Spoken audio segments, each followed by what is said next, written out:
Hello, my name is Hasan Sorrells, and this is the Leadership Lessons from the Great Books podcast, Shorts. There's no co-host on these Shorts episodes. These are now around 2 to 4 to maybe even 6 minute long ideas, thoughts, or rants about the psychology, the theology, the literature of leadership. Because listening to me rant or think out loud for now around 2 to 4 to maybe even 6 minutes is still better than reading and trying to understand yet another business book. Even the one that you got for Christmas from your relatives that you haven't quite cracked the cover of just yet. When we think about leadership, when we think about a new year, when we think about resolutions, when we think about how do we move forward, we have to take stock of where we came from and what we have accomplished. One of the things that we tend to do at the beginning of the year is we tend to create resolutions, right? We tend to make statements. And these statements really come down to confessions, right?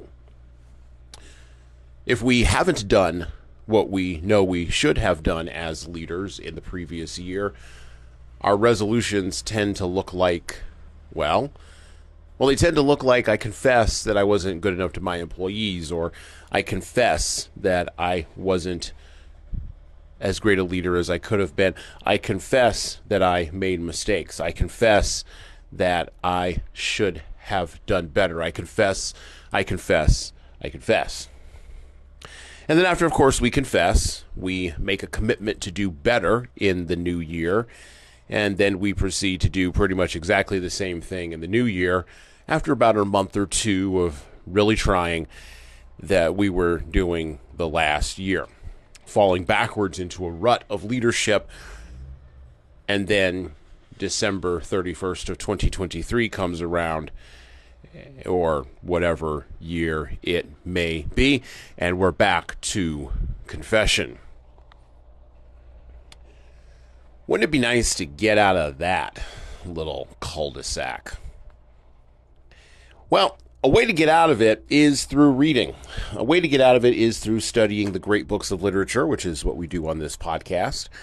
But another way of getting out of that cul-de-sac is to stop confessing. Just stop. Stop with the confession. Instead, move towards commitment. Commitment to take action. Commitment to engage. Commitment to doing the things we know we should do for our people, for the ones who are following us and who look to us for guidance. Commitment is better. And leaders, by the way, take action. Sure, you can read Virginia Woolf and you can read Joe Didion, as we're going to do this month on the podcast. You can read Eno Natabe, and you can read W.E.B. Du Bois, and you can read more Dostoevsky. You can read all day, but if you don't act, if you don't take action, if you don't commit, then reading and absorbing, well, all that is just internal confessing to yourself. So let's not commit to confession. Let's not commit to resolution. Instead, in this year, let us commit to taking action. And well, that's it for me.